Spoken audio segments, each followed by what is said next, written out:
Bonsoir les enfants. Alors je vous ai envoyé deux histoires. La première, pour les plus petits, c'est l'histoire du lion qui ne savait pas écrire. Mais vous imaginez, comment vous pouvez écrire ce que vous pensez et que vous ressentez si vous ne savez pas écrire? Alors, faites un travail. Écoutez bien, regardez l'histoire et écrivez que les mots des animaux dont l'histoire parle, dont l'histoire raconte. Ça, c'est pour les plus petits. Pour les autres, pour qui veut le faire, c'est clair. Il y a l'histoire de la soupe aux cailloux. Ça, c'est bizarre en fait.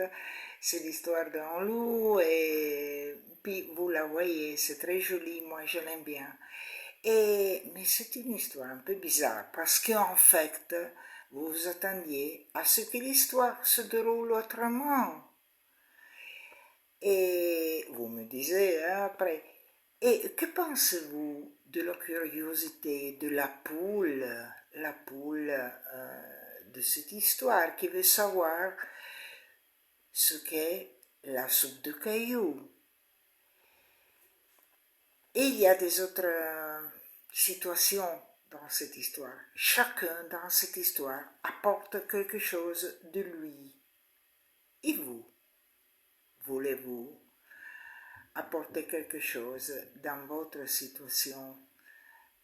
Racontez-moi, écrivez.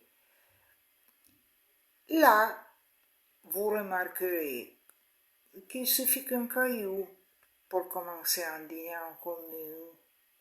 Souvent, ça suffit vraiment d'avoir en quelque chose de tout et rien pour commencer des situations.